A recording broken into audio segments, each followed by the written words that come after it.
The Romano estate stood like a fortress on the outskirts of the city, its towering iron gates and stone walls a testament to the power and paranoia that came with running one of the most feared crime families in the region. Inside the grand dining room, 26-year-old Isabella Romano sat with her hands folded in her lap, her spine straight despite the crushing weight of the news her father had just delivered. The crystal chandelier above cast fractured light across the mahogany table, illuminating the faces of her family members who refused to meet her eyes. Her father, Victor Romano, sat at the head of the table with the satisfied expression of a man who had just closed a particularly lucrative business deal. In his world, that was exactly what he had done. "You will marry Dante Moretti in 3 weeks," Victor had announced, his voice carrying the finality of a judge's gavel. "This union will end the war between our families and secure our territories. It's been decided." Isabella had wanted to scream, to overturn the table, to demand why her life was being bartered away like property. But she had been raised in this world, had watched her mother swallow her own dreams and desires for the sake of family loyalty, and she knew that protests would fall on deaf ears. The Romano family did not raise daughters to have choices. They raised them to be beautiful, obedient, and useful. So instead of screaming, Isabella had simply nodded, her jaw clenched so tightly that her teeth ached, and excused herself from the table with what remained of her dignity. Her younger sister Lucia had followed her to her bedroom, tears streaming down her face as she apologized over and over. At 22, Lucia still harbored romantic notions about love and marriage, still believed that their father might one day consider their happiness. Isabella had stopped believing in such fairy tales long ago. She held her sister while Lucia cried, stroking her hair and assuring her that everything would be fine, even though both of them knew it was a lie. When Lucia finally left, Isabella stood at her window overlooking the manicured gardens and allowed herself exactly 5 minutes to mourn the life she would never have. Then she dried her eyes, lifted her chin, and began to prepare herself for whatever came next.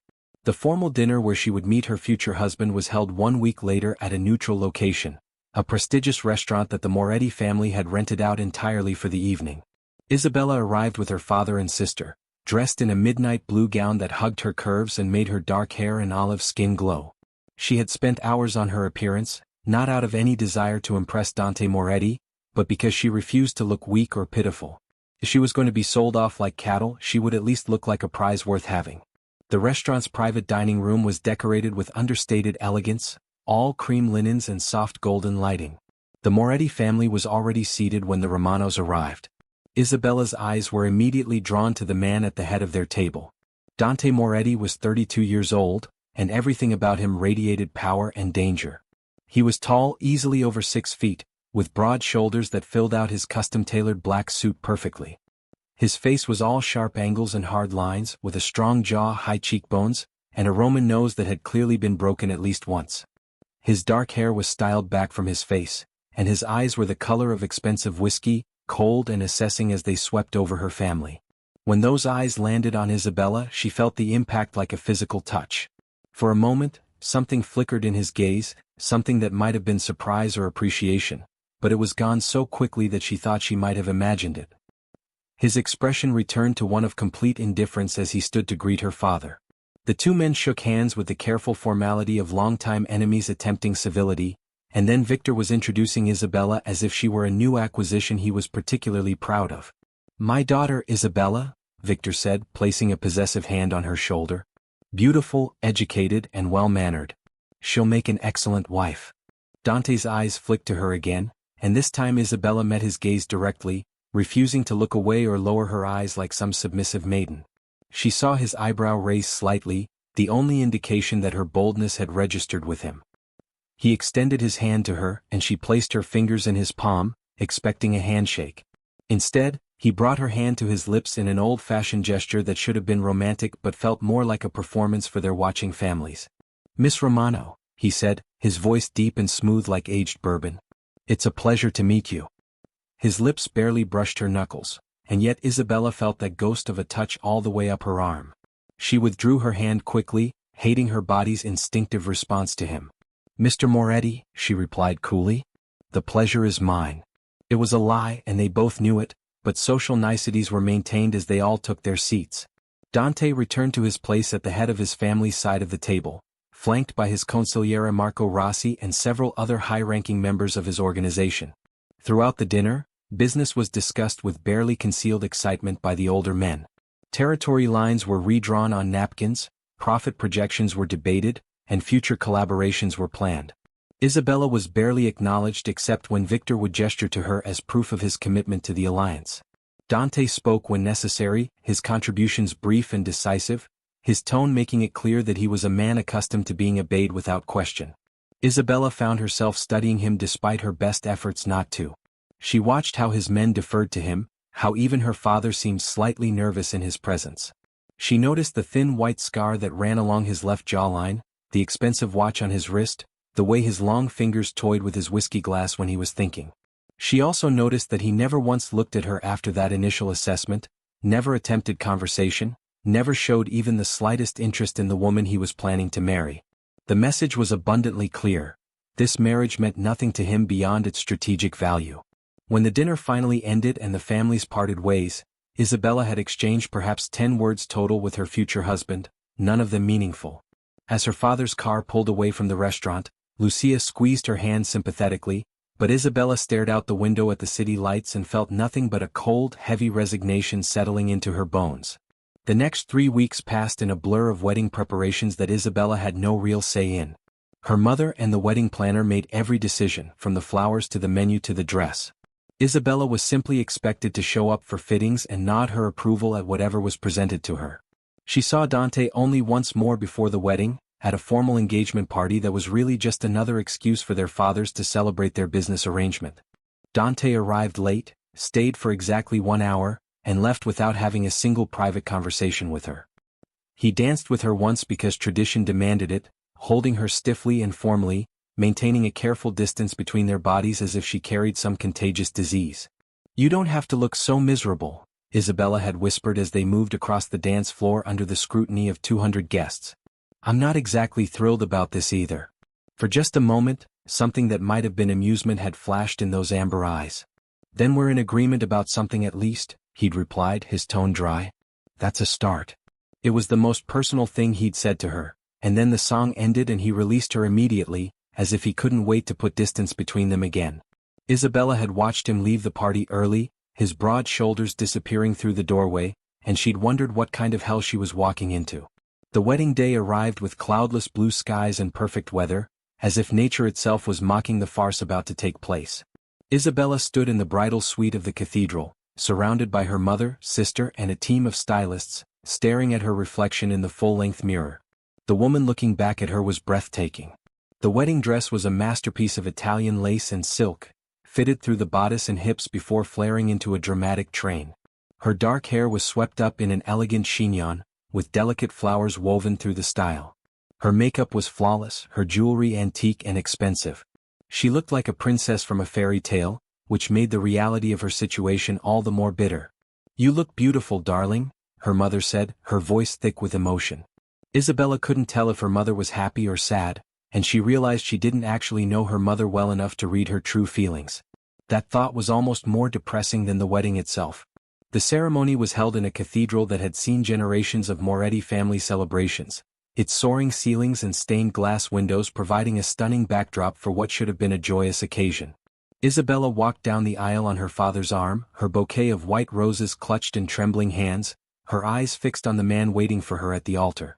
Dante stood tall and imposing in a black tuxedo, his expression unreadable as he watched her approach. When she reached him and her father placed her hand in his, she felt the warmth and strength of his grip and tried to take some comfort in it, even though she knew it was foolish. The priest droned through the traditional ceremony, and Isabella repeated her vows in a clear, steady voice that betrayed none of the turmoil inside her. Dante's vows were equally composed, his deep voice filling the cathedral with promises of fidelity and devotion that they both knew were empty words. When the priest pronounced them husband and wife and instructed Dante to kiss his bride, Isabella braced herself. Dante leaned in, his hands coming to rest lightly on her waist, and pressed his lips to hers in a kiss that was brief and chaste and completely devoid of passion. It was over in seconds, more of a formal seal on a contract than any expression of affection, and then they were turning to face their families as husband and wife. The reception was held at the Moretti estate, a sprawling mansion that made Isabella's family home look modest by comparison. The property was surrounded by high walls and extensive security, a fortress disguised as a luxury residence. Inside, no expense had been spared. Crystal chandeliers hung from vaulted ceilings, marble floors gleamed under soft lighting, and every surface was decorated with elaborate floral arrangements. Hundreds of guests from both families and their various business associates filled the ballroom, eating expensive food and drinking top-shelf liquor while celebrating a union that had nothing to do with love and everything to do with power. Isabella and Dante performed their duties as expected. They had their first dance as husband and wife, moving together with practiced grace while cameras flashed and guests applauded. Dante held her properly this time, one hand on her waist and the other holding hers, but there was still that careful distance, that invisible wall between them. Isabella could feel the strength in his body, could smell his cologne, expensive and subtle, could see the individual flecks of gold in his amber eyes when he looked down at her, but she couldn't read a single thought or emotion on his carefully controlled face. "Are you always this closed off?" Isabella asked quietly as they turned across the floor.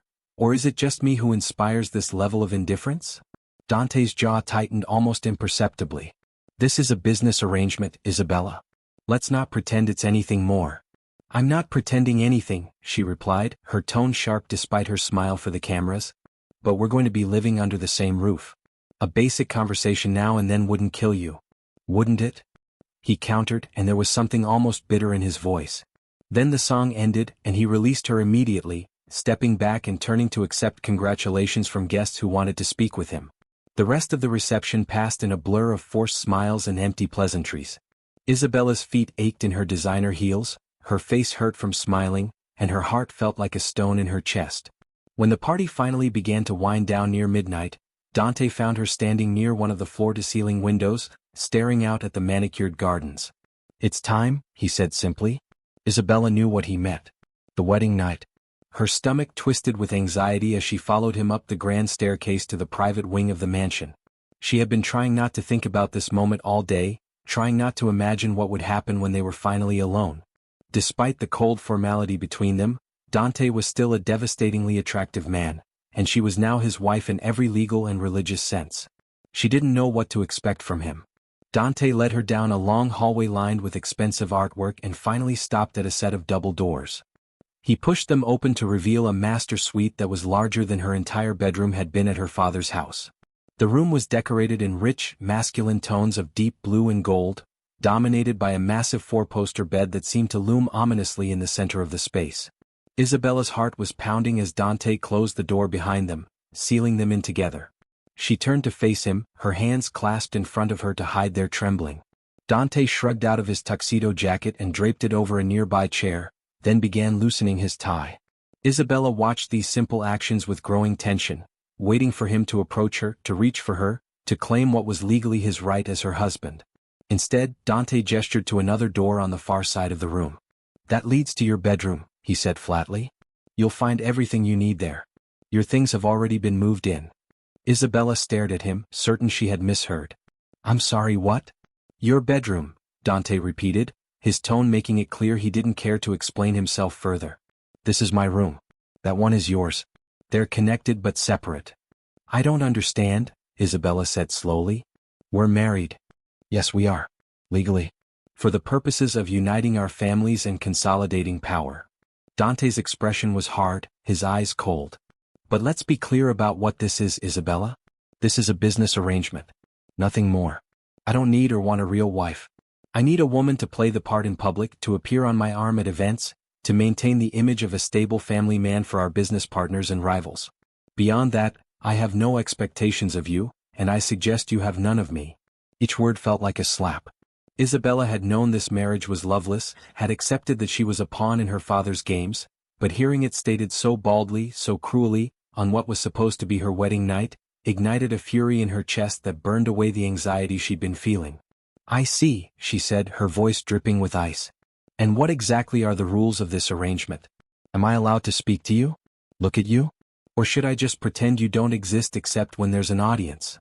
"Don't be dramatic," Dante replied dismissively. "I'm simply establishing boundaries.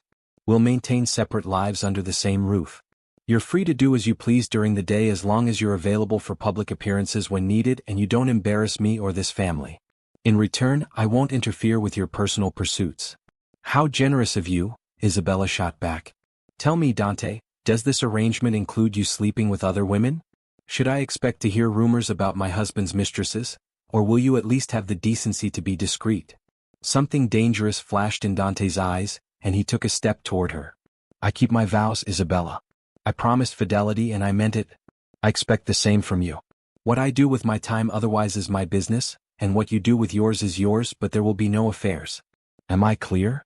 Crystal, Isabella replied through gritted teeth. They stood there facing each other like combatants in a ring, and Isabella refused to be the one to back down. Finally, Dante turned away, dismissing her as effectively as if he'd physically pushed her from the room. Your room is through there, he repeated. I suggest you get some rest. We have appearances to maintain tomorrow. Isabella wanted to scream at him, to demand he look at her, to make him acknowledge that she was a living, breathing person with feelings and not just a prop in his carefully controlled life. But her pride wouldn't allow her to beg for scraps of attention from a man who clearly wanted nothing to do with her. Instead, she lifted her chin, gathered what remained of her dignity, and walked to the connecting door with her head held high. Good night, husband, she said coldly, putting as much contempt into the word as she could manage. She didn't wait for a response before opening the door and stepping into what was apparently her new prison. The bedroom was beautiful, she had to admit, decorated in softer tones of cream and rose gold, with a smaller but still luxurious bed and its own ensuite bathroom. Her belongings from her father's house had indeed been unpacked and put away, making the room look lived in despite her never having set foot in it before. Isabella closed and locked the connecting door, then stood there with her forehead pressed against the cool wood, trying to process what had just happened. She had married a stranger who didn't want her, who saw her as nothing more than a useful tool. She was trapped in a loveless arrangement with no hope of escape, bound to a man who couldn't even bear to share a room with her on their wedding night. Finally, the tears she'd been holding back all day began to fall. Isabella cried as she removed her wedding dress, letting the expensive lace and silk pool on the floor. She cried as she scrubbed the makeup from her face and pulled the flowers from her hair. She cried as she climbed into the too-big bed in her new prison of a room. And then, when she had no tears left, she stared up at the ceiling and made herself a promise. She would survive this. She would adapt and endure just as she had been taught. But she would never, ever let Dante Moretti see her cry again. If he wanted a marriage of convenience, a wife in name only, then that was exactly what he would get. She would play her part perfectly, but she would guard her heart like the precious thing it was. Dante Moretti might own her legally, but he would never truly have her unless he proved himself worthy of the gift. With that resolve hardening in her chest, Isabella finally fell into an exhausted sleep, alone in her bed on her wedding night, while her husband did the same just one locked door away. The first 6 months of Isabella's marriage to Dante Moretti passed in a strange, isolated monotony that she never could have imagined before entering this world. The Moretti mansion, for all its grandeur and beauty, felt more like a luxurious mausoleum than a home. Isabella woke each morning in her private bedroom, usually to find that Dante had already left for the day, disappearing into whatever dark business consumed his time and attention. She would breakfast alone in the formal dining room, served by staff who were polite but distant, clearly unsure how to treat the boss's wife who lived more like a ghost than a member of the household. Isabella quickly learned the rhythms of her new life. Dante kept irregular hours, sometimes leaving before dawn and returning well after midnight, other times working from his private office in the mansion's east wing, a space she had been made to understand was completely off-limits to her. On the rare occasions when their paths crossed during the day, he would acknowledge her with a curt nod or a few words of basic courtesy before disappearing again. They shared dinner perhaps once a week, and even then, it was usually because they had a social engagement afterward that required them to appear as a united couple. Those public appearances were the only times Dante touched her, and even then it was the bare minimum required to maintain their facade. His hand would rest on her lower back as they entered a room, or he would help her from the car, or he would stand close enough during photographs that they looked like an actual couple. Isabella played her part flawlessly, smiling and making small talk with the wives of other crime family leaders, discussing charity work and fashion while the men discussed territories and profit margins in hushed tones. To the outside world, they must have looked like the perfect power couple, elegant and united. The reality couldn't have been more different. The loneliness was crushing in a way Isabella hadn't anticipated. She had expected coldness from Dante, had braced herself for indifference, but she hadn't realized how completely isolating it would be to live in a house with someone who treated her like a stranger. The mansion staff were kind but professional, maintaining appropriate distance. Dante's associates and soldiers treated her with careful respect but wouldn't dare befriend the boss's wife. Even Marco Rossi, Dante's consigliere who seemed like he might have been approachable, kept their interactions brief and formal. Isabella's one comfort came from Rosa, the elderly housekeeper who had worked for the Moretti family for over 30 years.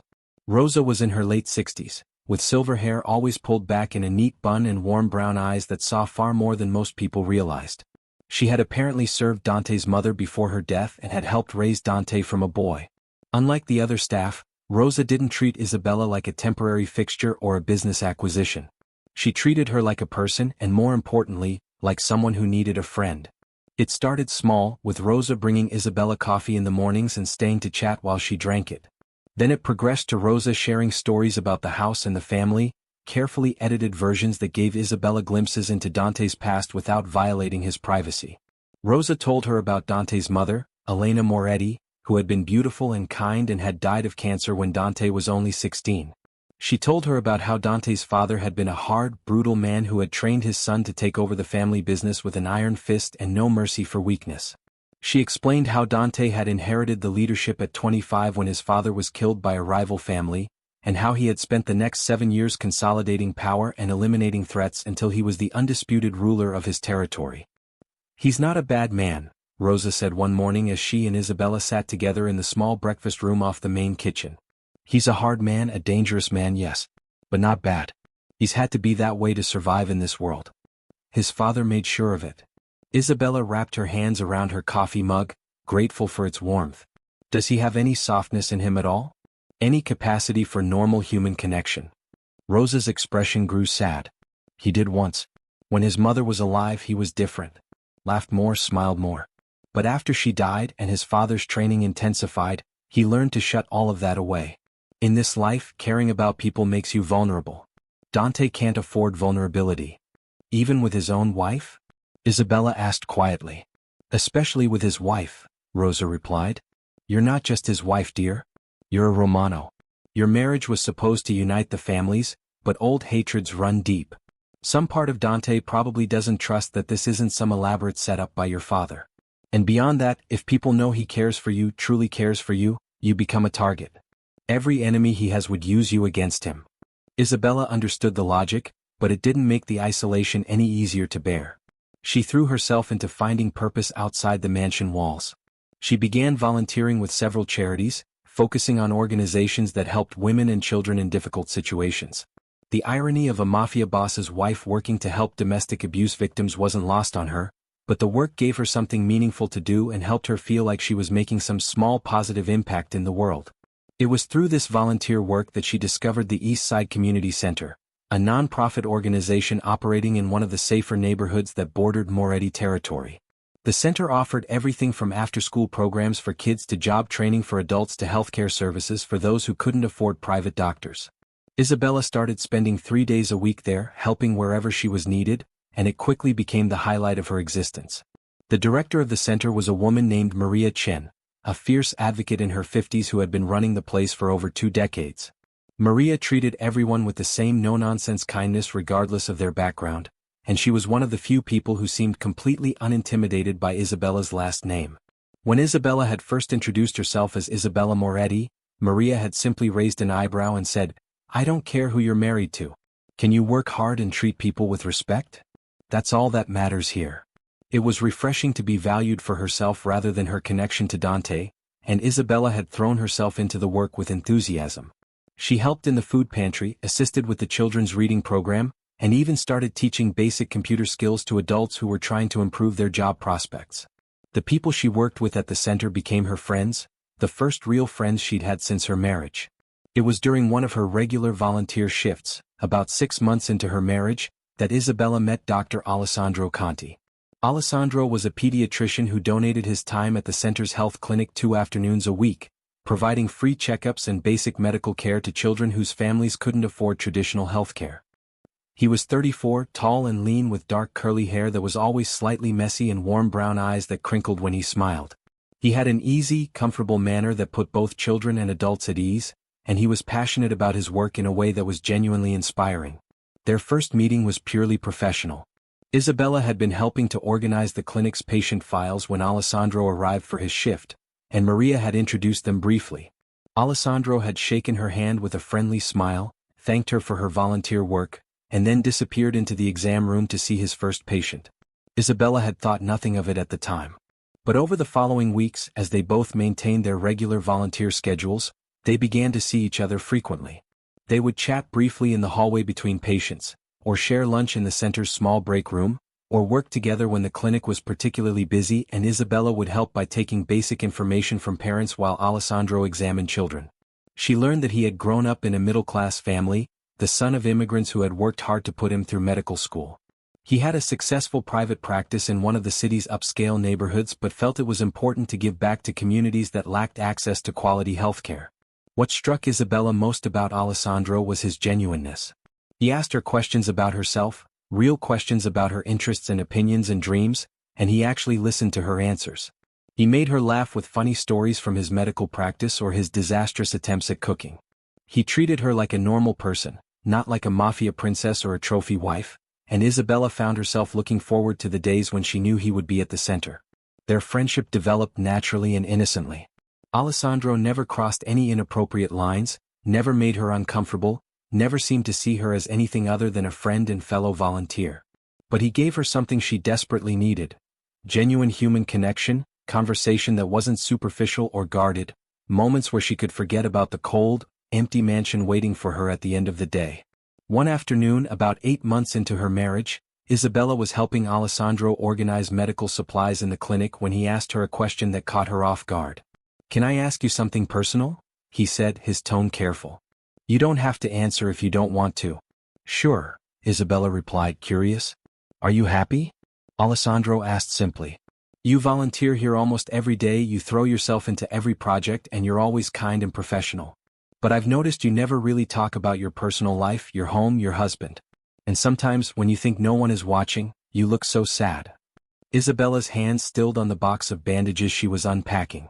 No one had asked her that question in months. No one had seemed to care about the answer. She felt tears prick at her eyes and blinked them back furiously, unwilling to break down in front of Alessandro. "I'm fine," she said automatically, the lie she told everyone. "Isabella," Alessandro said gently, and there was such kindness in his voice that it nearly broke her. "You don't have to pretend with me. I'm your friend. Whatever you tell me stays between us." And somehow, in that small clinic supply room surrounded by boxes of medical equipment, Isabella found herself telling Alessandro everything. Not about Dante's business, she was far too smart and too loyal to betray family secrets, but about the loneliness of her marriage, the isolation of living with a man who barely acknowledged her existence, the desperate hunger for meaningful connection that made every day feel like she was slowly disappearing. Alessandro listened without judgment, his expression sympathetic and concerned. When she finished, her eyes wet with tears she refused to let fall, he reached out and squeezed her hand briefly, a gesture of comfort and nothing more. "You deserve better than that," he said quietly. "You deserve to be seen and valued and appreciated for the incredible person you are. I'm sorry you're going through this." "Thank you," Isabella whispered. "Just having someone to talk to helps more than you know." From that day forward, their friendship deepened. Alessandro became her confidant, the person she could be honest with about her feelings and struggles. He never pushed for more than friendship, never made inappropriate advances, but he gave her the emotional support she wasn't getting anywhere else in her life. They still maintained appropriate boundaries, never meeting outside the community center, never contacting each other privately, but their conversations became more personal, their laughter came more easily, and Isabella found herself smiling more genuinely when she was around him. What Isabella didn't know was that she was being watched. Dante Moretti's security was extensive and thorough, as befitted a man with as many enemies as he had. Isabella had her own protection detail, discreet bodyguards who followed her whenever she left the mansion, though she had been told they were there for her safety and not to report on her activities. That wasn't entirely true. While Dante had never explicitly ordered his men to spy on his wife, the guards' primary loyalty was to him, and when Marco Rossi asked for reports on Isabella's daily activities, they provided them. Marco had been monitoring Isabella's movements more closely in recent months, not because he suspected her of anything nefarious, but because he was concerned about potential security risks. The community center was in a relatively safe area, but it was still exposed, and Isabella spent hours there in a public space where any enemy could access her. Marco had reviewed the security camera footage from the center, interviewed Isabella's guards about her interactions, and compiled regular reports for Dante. It was during one of these routine reviews that Marco noticed how much time Isabella was spending with Dr. Alessandro Conti. He watched security footage of them talking in hallways, sharing lunch, working together in the clinic. He noted how Isabella smiled around Alessandro in a way she never smiled at home, how animated she became during their conversations, how relaxed and happy she seemed in his presence. Marco was troubled, not because he thought anything inappropriate was happening, but because he knew how it would look to Dante. More importantly, he knew how it would make Dante feel, whether his boss wanted to admit it or not. Marco had known Dante since they were teenagers running the streets together, and he had seen the way Dante watched Isabella when he thought no one was looking. He had noticed how Dante's mood darkened when Isabella was away from the mansion for long hours, how he asked casual questions about her whereabouts, how he found excuses to be in the same room when she was home even if he didn't speak to her. Dante Moretti was falling for his own wife and was too stubborn or too afraid to admit it. And now there was another man making her smile, giving her the attention and companionship that Dante was too emotionally constipated to provide. Marco knew this was a powder keg waiting to explode. He delivered his report to Dante one evening in Dante's private office, laying out the facts objectively and without editorial commentary. He showed Dante the security footage, explained who Alessandro was, and noted the amount of time Isabella was spending with him. "Is there anything inappropriate happening?" Dante asked, his voice carefully controlled as he watched Isabella and Alessandro laughing together on the security monitor. "No, boss," Marco replied honestly. "It appears to be a genuine friendship. Dr. Conti is well respected, no connections to any rival families, clean background. They only see each other at the community center during volunteer hours, always in public, always appropriate. But they've gotten close. He makes her happy." Marco watched Dante's jaw clench, watched his hands tighten on the arms of his leather chair, watched something dark and possessive flash through his eyes. "Continue monitoring the situation," Dante said tersely. "I want to know if anything changes." After Marco left, Dante sat alone in his office, replaying the security footage over and over. He watched Isabella's face light up when Alessandro approached her. He watched her laugh at something Alessandro said, genuinely laugh in a way he'd never seen before. He watched Alessandro's hand briefly touch her shoulder in a gesture of friendly affection, and something violent and primal roared to life in his chest. Jealousy. Raw, burning jealousy unlike anything he'd ever experienced before. The feeling was foreign and unwelcome, and Dante tried to push it away, tried to remind himself that he had no right to feel possessive over a woman he'd deliberately kept at arm's length for 8 months. He had told Isabella this was a business arrangement, had made it clear he wanted nothing from her beyond public appearances. He had no grounds to be angry that she'd found friendship elsewhere. But logic had nothing to do with the fury coursing through his veins as he watched another man make his wife smile. Isabella was his wife. The ring on her finger proved it. The vows they'd exchanged made it official. And yet some other man was giving her the attention and care that Dante himself was too damaged and too afraid to provide.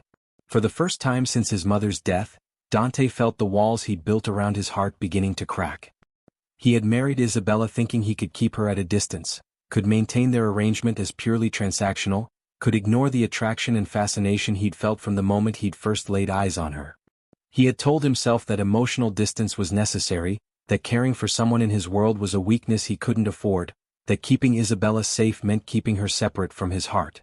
But watching her now, seeing her happiness and vibrancy in the presence of another man, Dante realized he'd been lying to himself. He had noticed everything about Isabella over the past 8 months. He had noticed how she read in the library on Sunday afternoons, curled up in the window seat with classical music playing softly.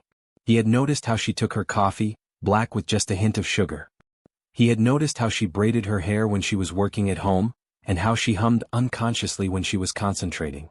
He had noticed how kind she was to the staff, learning all their names and asking about their families.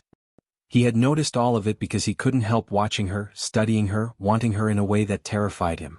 And now another man had what Dante had denied himself, what he'd been too much of a coward to claim. Isabella's trust, her friendship, her genuine smile. The jealousy burned hotter, and with it came a realization that changed everything. Dante didn't want a wife in name only anymore. He wanted Isabella. Truly wanted her. And he was done pretending otherwise. Over the next few weeks, Dante's behavior began to shift in subtle ways that Isabella couldn't help but notice. He started coming home for dinner more often, joining her at the table and actually making conversation instead of eating in silence. He asked about her day, and when she mentioned her volunteer work, he listened with apparent interest instead of dismissing it. He began appearing at some of the charity events she attended, standing beside her and engaging with the other attendees in a way that suggested he was there for her and not just for appearances. Isabella was confused by the change but cautiously pleased. Maybe Dante was finally willing to try building some kind of actual relationship, even if it was just friendship.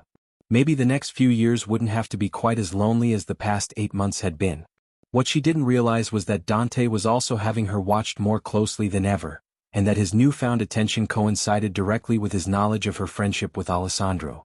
Dante began timing his schedule to be home when Isabella returned from the community center. He would be in the library or the living room, positioned where he could see her arrive, could watch for any signs of excessive happiness or distraction. He started asking pointed questions about her volunteer work, carefully casual inquiries about who else volunteered there and who she worked with most closely. The situation came to a head at a fundraising gala for one of the medical charities that Isabella supported. The event was held at a prestigious hotel ballroom, with several hundred attendees including doctors, philanthropists, and various wealthy benefactors. Isabella had been looking forward to the event for weeks, had picked out a stunning emerald green gown that complemented her coloring perfectly, and had been pleased when Dante agreed to attend with her without her even having to ask.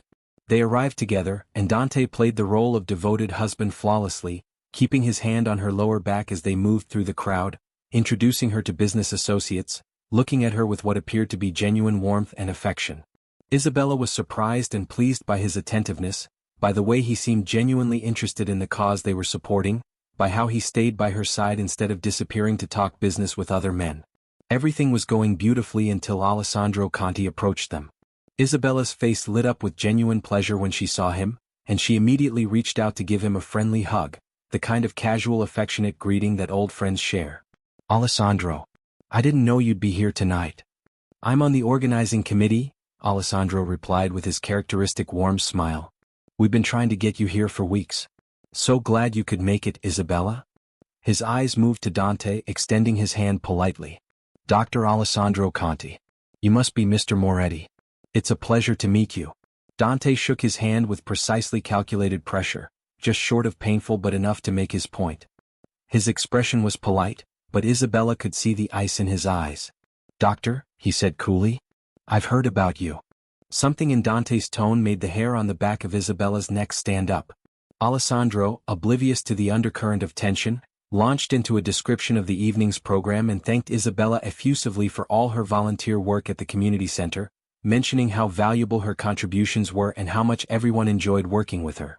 Isabella was pleased by the recognition but increasingly uncomfortable with the way Dante was standing, his body language subtly aggressive, his hand on her waist tightening possessively. When Alessandro suggested they catch up later in the evening and moved away to greet other guests, Isabella turned to Dante with a questioning look. "What was that about?" she asked quietly. "What was what about?" Dante replied, his tone bland. "The way you were looking at him. Like you wanted to throw him through a window." "I have no idea what you're talking about." Isabella might have pursued it further, but they were interrupted by other guests wanting to speak with them, and the moment passed. Throughout the rest of the evening, however, Isabella noticed that Dante kept her close, his hand never leaving her waist or back, his body positioned between her and the room as if protecting her from some unseen threat. And every time Alessandro came anywhere near them, even just passing by in the crowd, Dante would tense and his grip on her would tighten. The final straw came late in the evening when the speeches had concluded and most guests were mingling with drinks. Isabella had stepped away briefly to speak with Maria Chen about an upcoming event at the community center, and when she turned around, Alessandro was there, offering her a glass of champagne. "You look beautiful tonight," he said kindly, handing her the glass. "That color is perfect on you." "Thank you, Alessandro," Isabella replied, accepting the glass with a smile. "You clean up pretty well yourself."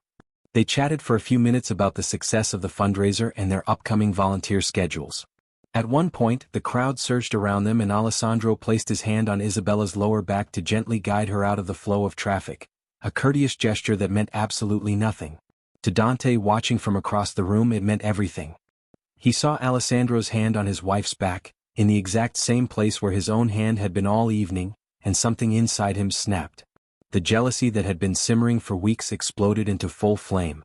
Before he could think better of it, before Marco could intervene, Dante was striding across the ballroom with deadly purpose. Isabella saw him coming and felt her stomach drop at the expression on his face. Dante reached them in seconds, moving between Isabella and Alessandro with predatory grace.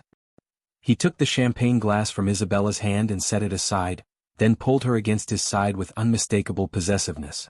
"Doctor," Dante said, his voice dangerously soft. "I believe you have other guests to attend to."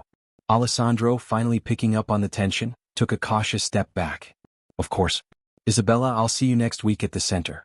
Mr. Moretti, enjoy the rest of your evening." He retreated quickly, and Dante immediately steered Isabella toward the exit. "We're leaving," he announced. "Dante, what are you doing?"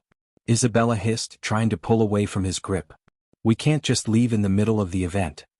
Watch me."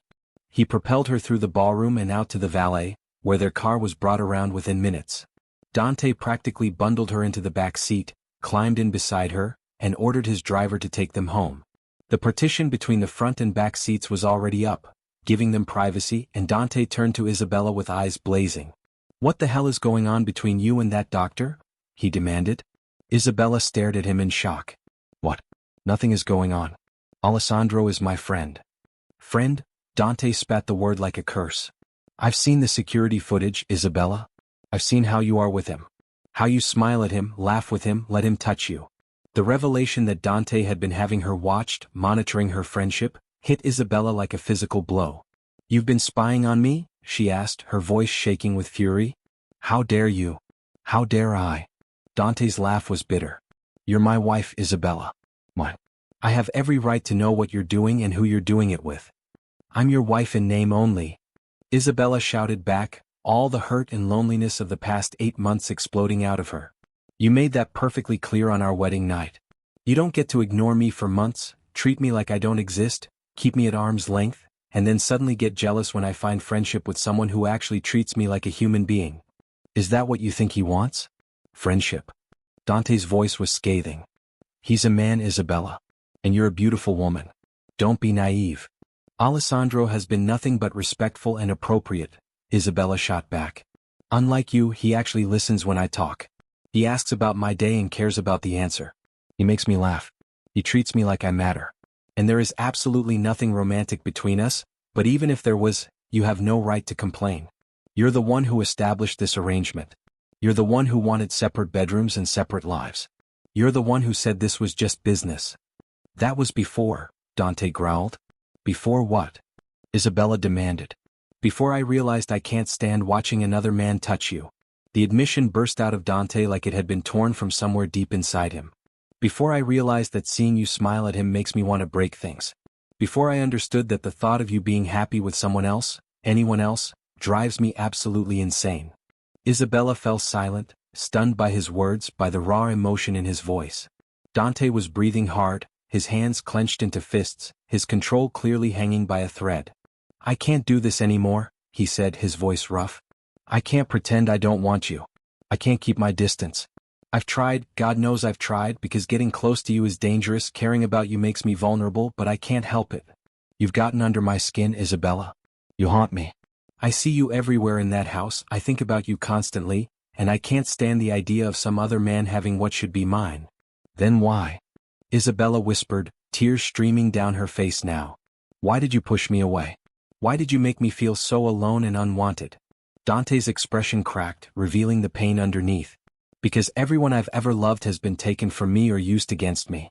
My mother died. My father turned me into this. In my world, caring about someone paints a target on their back. I thought if I kept you at a distance, if I never let myself feel anything for you, you'd be safer. I could protect you better if I didn't care. But I failed." He reached up and cupped her face gently, his thumb brushing away her tears. "I failed from the moment I saw you. And I'm done pretending otherwise." Isabella's heart was pounding so hard she could hear it in her ears. "What are you saying, Dante?" "I'm saying I want a real marriage. I want you in my bed and in my life. I want to be your husband in every sense of the word, not just on paper. I want the right to be jealous when other men make you smile because I should be the one making you smile. I want everything I denied myself, everything I was too afraid to ask for." He leaned in closer, his forehead nearly touching hers. "But only if you want it too. I know I've hurt you, I know I've been cold and distant, and I know I have no right to ask this after how I've treated you. But I'm asking anyway. Can we start over, Isabella? Can you give me a chance to be the husband you deserve? For months, Isabella had dreamed of hearing something like this from Dante, had fantasized about him finally seeing her, wanting her. But now that the moment was here, she found herself afraid. Afraid of being hurt again, afraid of opening her heart to a man who had already proven he could shut her out. How do I know you won't change your mind? She asked, her voice breaking. How do I know that tomorrow you won't decide it's too dangerous again and go back to treating me like a stranger? You don't, Dante admitted honestly. I can't promise I'll be perfect at this. I spent most of my life building walls and shutting people out. But I can promise I'll try. I can promise that I want you more than I've ever wanted anything in my life. And I can promise that if you give me a chance, I will spend every day trying to deserve you. Isabella searched his eyes, looking for any sign of deception or doubt. All she saw was raw, desperate honesty. This was Dante completely unguarded, vulnerable in a way she suspected he rarely allowed himself to be. He was offering himself to her, really offering himself, and she had to decide whether to take the risk. I need you to understand something, Isabella said slowly. Alessandro is my friend and I won't give up that friendship. There's nothing inappropriate between us, and I won't be punished for having found companionship when you weren't offering any. Dante's jaw tightened, but he nodded. I understand.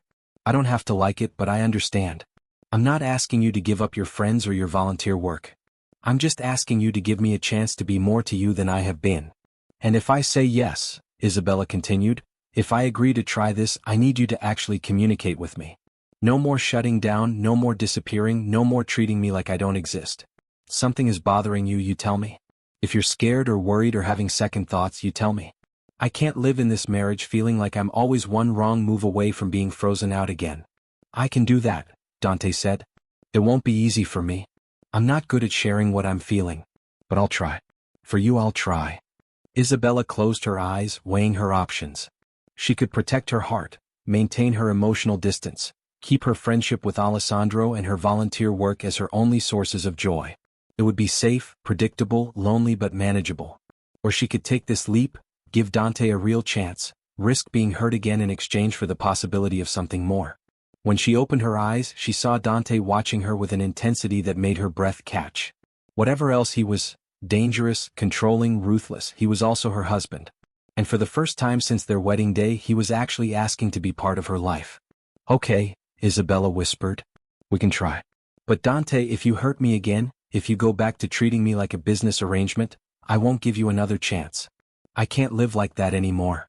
Relief flooded Dante's face, so profound and obvious that it took Isabella's breath away. You won't regret this, he promised.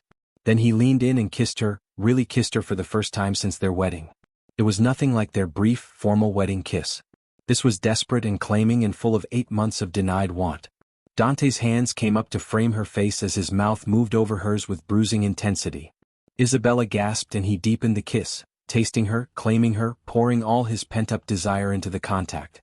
Isabella's hands fisted in his jacket, pulling him closer, and she kissed him back with equal fervor, months of loneliness and longing crashing over her. When they finally broke apart, both breathing hard, Dante rested his forehead against hers. When we get home, he said, his voice rough with promise, I'm going to make up for every night I've spent alone in my bed when I should have been with you. Heat flooded through Isabella's body at his words, at the naked want in his eyes. Is that a promise or a threat? Both, Dante said and kissed her again. The car pulled up to the mansion shortly after, and Dante didn't waste any time. He helped Isabella from the car and led her straight upstairs to the master suite, the one he'd barely let her set foot in since their wedding night. This time, when they crossed the threshold together, everything was different. Dante turned to face her, and for just a moment, vulnerability flickered across his face. I've never done this, he admitted quietly. Been with someone I actually care about. It's always been just physical before, meaningless. This feels different. You feel different. Isabella stepped closer to him, reaching up to cup his face the way he had done to hers in the car. Then we'll figure it out together, she said softly. No expectations. Just us. That was all the encouragement Dante needed. He kissed her again, slower this time, almost reverent, as his hands began to explore her body over the fabric of her gown. Isabella helped him with the zipper, and the dress pooled at her feet, leaving her in delicate lace undergarments. Dante stepped back to look at her, his eyes darkening with desire. "Beautiful," he murmured.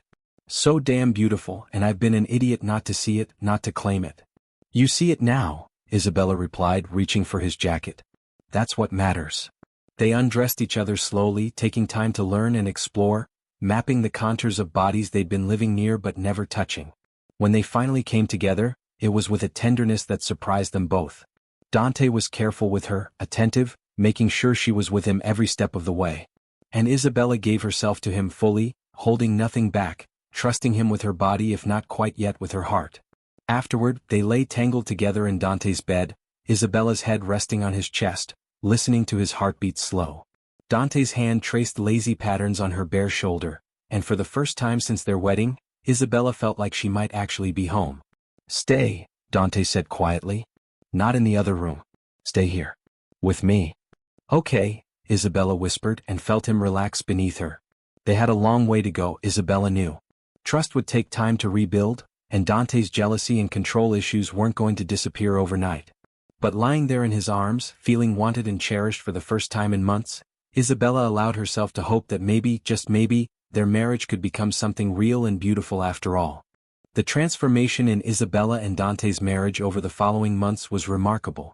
What had begun as a forced arrangement built on cold distance became something neither of them had anticipated. A genuine partnership filled with growing affection and deepening intimacy. Dante was true to his word about trying, and while he wasn't perfect at communication or emotional vulnerability, he made consistent efforts that Isabella couldn't help but appreciate. He came home for dinner almost every night now, and they would spend hours talking about everything from their childhoods to their dreams for the future. He asked about her volunteer work with genuine interest and even made generous donations to the community center and other charities she supported. More importantly, Dante began letting Isabella into his world in ways he had never allowed anyone except Marco. He would tell her about his business dealings, carefully editing out the most violent aspects but giving her enough information that she understood the scope and complexity of what he managed. He explained the various families and territories, the alliances and rivalries, the constant chess game of power and influence that defined his life. Isabella listened and asked intelligent questions, and Dante found himself valuing her perspective in ways that surprised him. She had a sharp mind and a different way of looking at problems that sometimes offered solutions he hadn't considered. Their physical relationship deepened as well. Isabella had moved permanently into Dante's bedroom, and they spent their nights learning each other's bodies, discovering what brought pleasure and building an intimacy that went far beyond the physical. Dante was an attentive lover, patient and thorough, and Isabella responded to him with a passion that seemed to surprise them both. The chemistry between them was undeniable, and there were nights when they barely slept, too consumed with each other to care about exhaustion. But it wasn't all smooth sailing. Dante's possessive streak and jealousy remained significant issues. He struggled with Isabella's continued friendship with Alessandro, even though she had assured him repeatedly that it was entirely platonic and Alessandro had never shown any romantic interest in her. Dante wanted her to stop volunteering at the community center altogether, or at least to avoid shifts when he knew Alessandro would be there. Isabella refused, holding firm on the boundary she had established that night in the car. They argued about it more than once, heated discussions where Isabella insisted on her right to have friends and Dante struggled with his need to control every aspect of their lives. "I trust you," Dante told her during one particularly tense conversation about 3 months after their reconciliation. "It's him I don't trust. I don't trust any man who spends that much time with my wife." "Then that's your problem to work through, not mine," Isabella had replied firmly. "I'm not giving up my volunteer work or my friends because you have jealousy issues. You need to decide whether you trust me or you don't, Dante, because I won't live in a cage, even a gilded one." It was a constant negotiation, a careful balance between Dante's protective instincts and Isabella's need for independence and autonomy. But they were learning to navigate it together, to communicate through their differences instead of shutting each other out. It helped that Isabella made efforts to reassure Dante in other ways, making sure he knew that while she valued her friendships, he was the center of her world. And Dante worked on his reactions, trying to be less controlling and more trusting, even when it went against every instinct he'd honed over years of surviving in a dangerous world. Rosa watched their evolving relationship with quiet satisfaction, pleased to see Dante opening up and Isabella bringing warmth and life to the mansion. Marco was more cautious in his approval, concerned about how Dante's growing attachment to Isabella might affect his judgment, but even he had to admit that Dante seemed more settled, more focused, and perhaps even happier than Marco had ever seen him. It was nearly a year into their marriage when everything changed. Salvatore Vitali was the head of one of the smaller crime families that operated on the fringes of Moretti territory. He was ambitious, ruthless, and deeply resentful of the power and influence Dante wielded. For years, Salvatore had been looking for a way to challenge the Moretti family's dominance, but he'd never had the resources or the courage to make a direct move. The marriage between Dante and Isabella had frustrated his plans, as it united two powerful families and made any attack on the Morettis significantly more dangerous. But Salvatore was patient and observant, and he had noticed something interesting over the past few months. Dante Moretti, notorious for his cold control and emotional detachment, had developed an obvious weakness: his wife. Salvatore had seen them together at various events, had noticed the way Dante watched Isabella, touched her, positioned himself protectively around her. It was a dramatic change from the distant civility they displayed in the early months of their marriage, and to Salvatore, it represented an opportunity. A man in love was a man who could be manipulated. A man with something precious to lose would make compromises he wouldn't otherwise consider. And if Salvatore could get his hands on Isabella Moretti, he could force Dante into a position of vulnerability that might finally allow Salvatore to claim some of the territory and power he craved. Salvatore began planning meticulously. He studied Isabella's routines, learned her patterns, identified the times and places where she might be most vulnerable. The community center seemed like the obvious choice. Security there was minimal, focused more on preventing theft than on protecting high-value targets. Isabella spent hours there multiple times a week, often becoming so absorbed in her work that she lost track of time. And while she had bodyguards assigned to her, they maintained a discreet distance, especially when she was inside the building where she felt safe. The plan was relatively simple.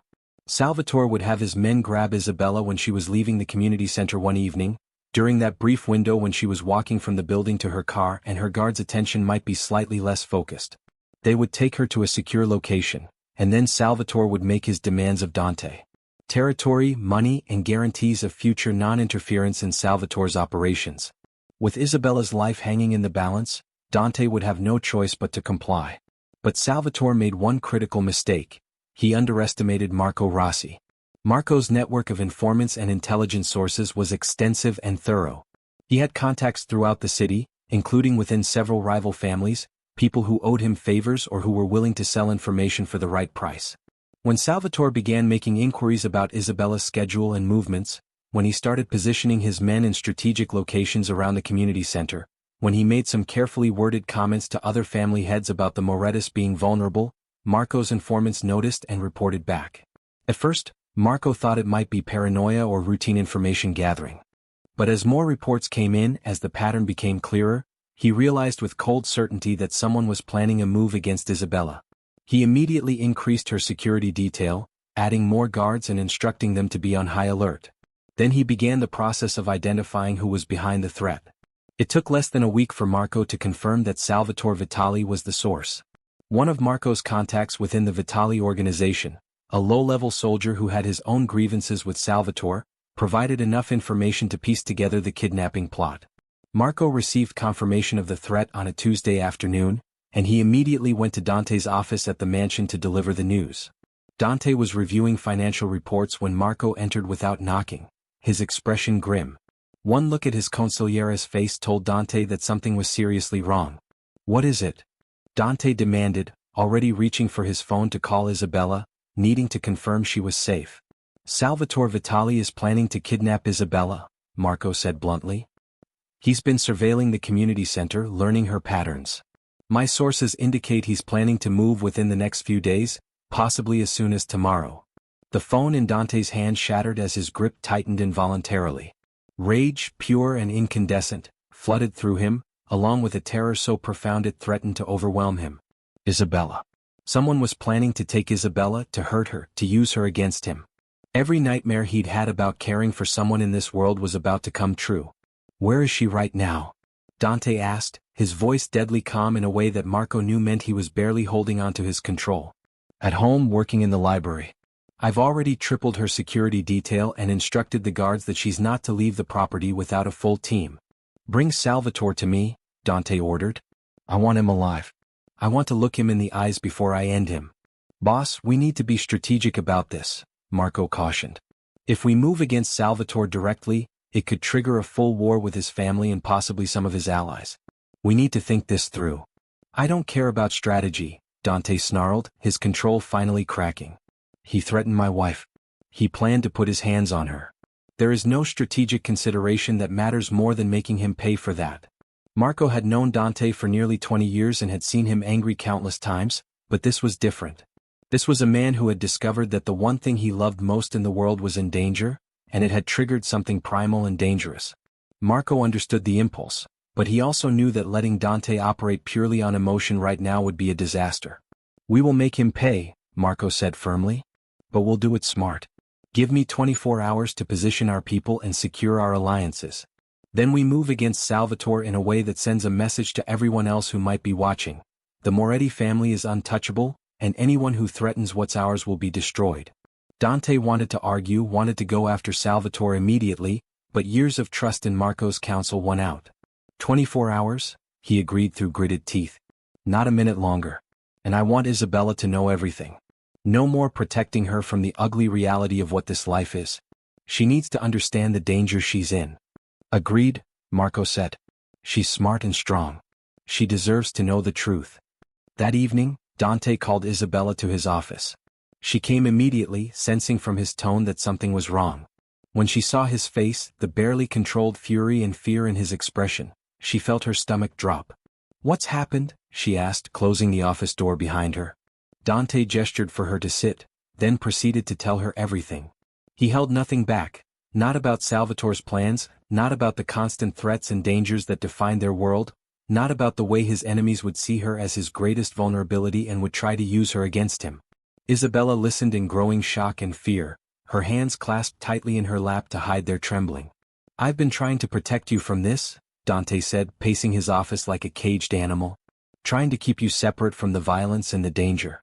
But that was stupid and naive. You're my wife. That makes you a target whether I like it or not. You need to know what you're facing, what we're facing, so you can protect yourself. What are you going to do about Salvatore?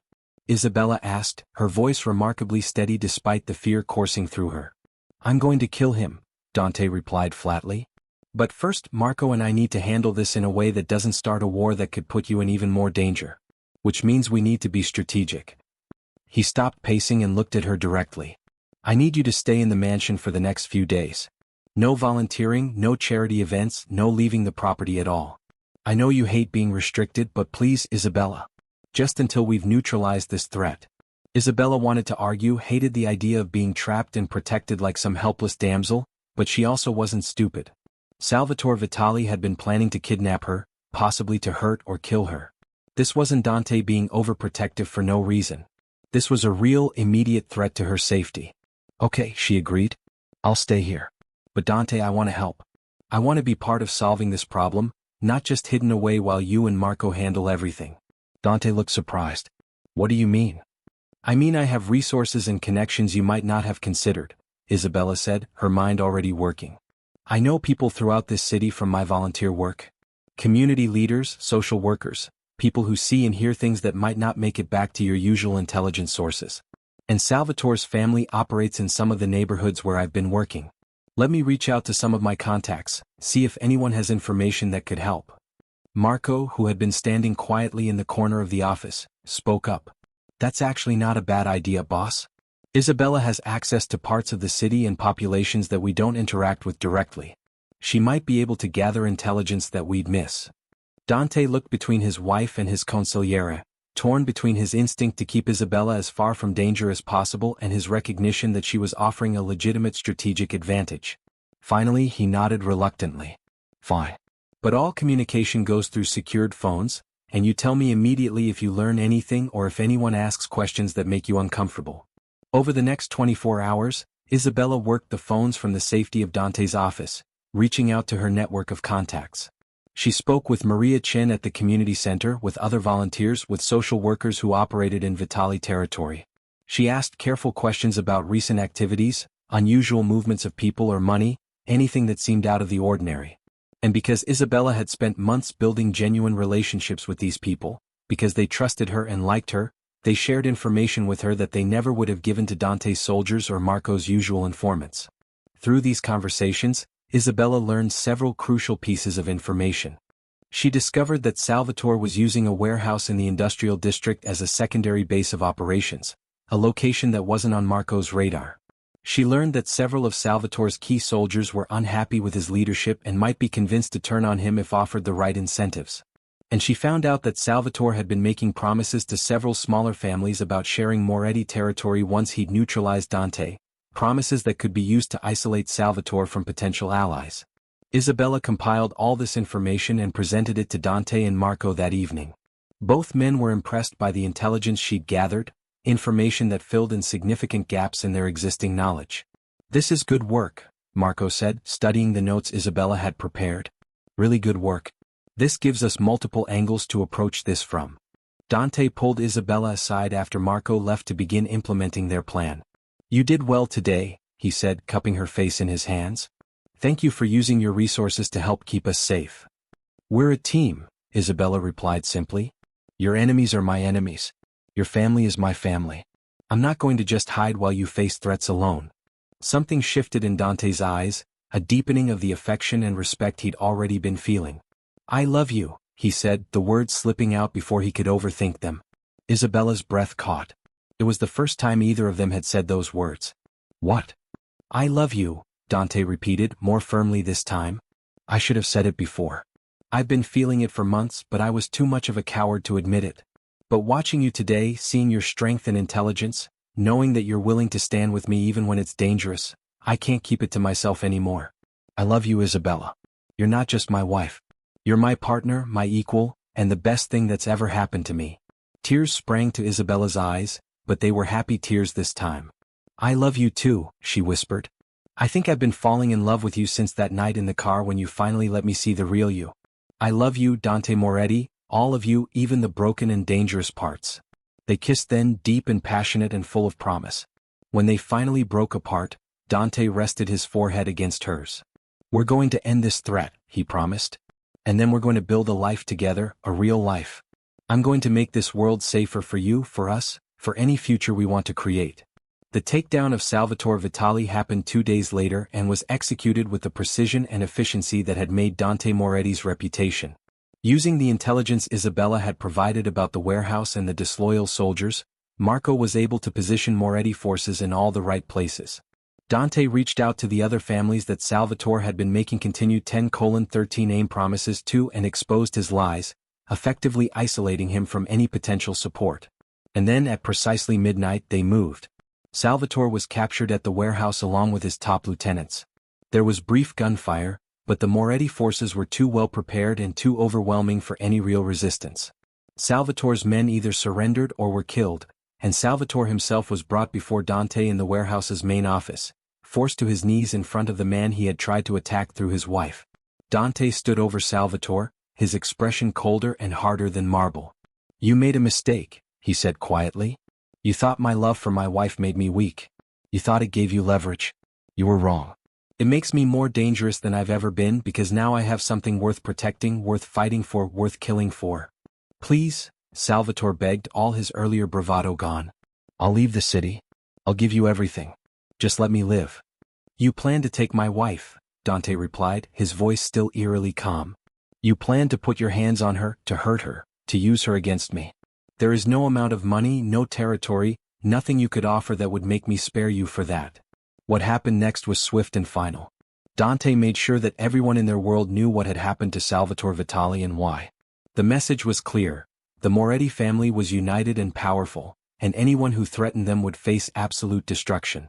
Salvatore's territory and assets were absorbed into the Moretti Empire, his soldiers given the choice to swear loyalty to Dante or leave the city, and his name became a cautionary tale about what happened when you went after a Moretti. Through all of it, Isabella remained at the mansion, protected and safe. When Dante finally returned home in the early hours of the morning, his clothes splattered with blood that Isabella didn't ask about, she was waiting for him. She helped him shower and change, holding him when he emerged, clean but exhausted. "It's over," he told her. "Salvatore is dead.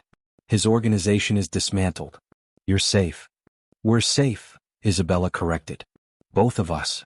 They went to bed as dawn was breaking, holding each other close, and for the first time since Marco had told him about the threat, Dante allowed himself to relax. Isabella was safe. His family was secure. And he had a wife who stood beside him instead of cowering behind him, a partner who made him stronger instead of weaker. In the aftermath of the Salvatore situation, Dante's respect for Isabella deepened even further. He began consulting her on other aspects of his business, valuing her perspective and intelligence. Isabella learned the intricacies of the family's operations, not the violent enforcement but the strategic planning, the alliance building, the legitimate businesses that formed the foundation of their empire. She became a true partner in every sense, and the other families began to recognize and respect her role. It was about 14 months into their marriage when Isabella discovered she was pregnant. She had been feeling tired and slightly nauseated for a few weeks, but had attributed it to stress and busy schedules. When she finally took a test and saw the positive result, she was overwhelmed with a mixture of joy and terror. Baby. She and Dante were going to have a baby. She told him that evening over dinner, too nervous to wait for a special moment or the perfect time. Dante had been discussing some new business venture, and Isabella interrupted him mid-sentence. "I'm pregnant," she blurted out, and then watched his face carefully for his reaction. Dante froze, his fork halfway to his mouth, his eyes wide with shock. "What?" "I'm pregnant," Isabella repeated, her hands twisting nervously in her lap. "I took a test this morning and then another one to confirm. I'm going to make a doctor's appointment tomorrow, but the tests were pretty clear. We're going to have a baby." For a long moment, Dante didn't move, didn't speak, and Isabella felt her anxiety spike. What if he wasn't happy? What if he wasn't ready for this? They had never explicitly discussed children, and bringing a baby into their world, into this dangerous life, was a huge responsibility. As Gabriella grew from a newborn into an infant and then a toddler, Dante and Isabella's life together settled into a new rhythm. They were still navigating the challenges of Dante's business and the dangers that came with their name, but they were doing it together as a true partnership. Isabella continued her charity work, now focused particularly on children's causes, and Dante supported her fully, even joining her at some events and using his influence to help her organizations succeed. When Gabriella was 3 years old, Isabella became pregnant again. This time, the news was met with excitement rather than shock, and Dante was even more prepared and involved throughout the pregnancy. Their son, Luca Antonio Moretti, was born on a crisp autumn morning, and Gabriella was delighted to become a big sister. 5 years after their wedding, the Moretti mansion had transformed from a cold, empty fortress into a warm, vibrant home. The sound of children's laughter echoed through the halls. Toys were scattered in rooms that used to be pristine showpieces. Family dinners were loud and chaotic instead of silent and formal. Rosa, now in her early 70s, had happily taken on the role of surrogate grandmother, spoiling Gabriella and Luca shamelessly. Dante's transformation of the family business was largely complete. The Moretti empire was now primarily built on legitimate enterprises, with only minimal involvement in the criminal underworld required to maintain their protection and influence. Dante had successfully positioned the family to transition fully into legality within the next generation, giving his children the option to choose their own paths without being bound to the life he'd been born into. On their 5th anniversary, Dante and Isabella renewed their vows in a private ceremony at the mansion, with only their closest family and friends present. This time, when Dante spoke his vows, there was no pretense or formality. He looked into Isabella's eyes and spoke from his heart about the woman who had changed his life, who had taken a loveless arrangement and transformed it into something beautiful, who had given him a family and a future worth protecting.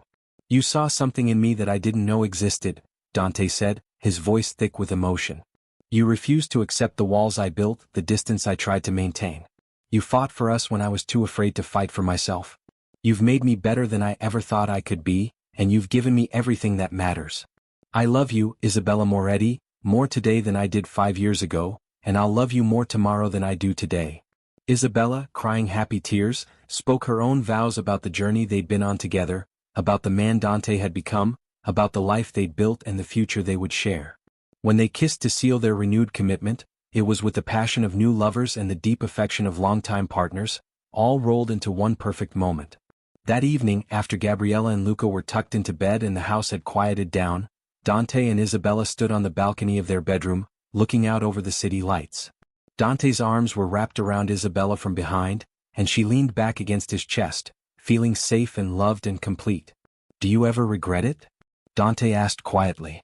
"Being forced into this marriage, giving up your choice?" Isabella turned in his arms to face him, reaching up to cup his face in her hands. "Not for a single second," she said firmly. Yes, the beginning was hard. Yes, I was angry and hurt and lonely. But everything we went through brought us to this moment, to this life, to this family. I wouldn't change any of it, Dante, because changing it might mean losing this. Losing us. Dante kissed her softly, pouring all his love and gratitude into the contact. I was so determined not to need you, he confessed. I thought keeping my distance would protect us both. Instead, I almost destroyed the best thing that ever happened to me before it even had a chance to begin. Thank God you were stubborn enough not to let me. Well, someone had to fight for us, Isabella teased gently. And you were too busy being emotionally constipated. Dante laughed, the sound rich and genuine. Fair point. But I'm fighting for us now. Every day. And I always will. They stood there together under the stars, reflecting on how far they'd come from that cold wedding night when they'd been strangers bound by obligation.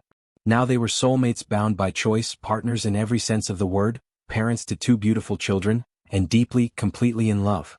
The Mafia boss who had never touched his wife until jealousy drove him wild had become a devoted husband and father who couldn't imagine life without his family.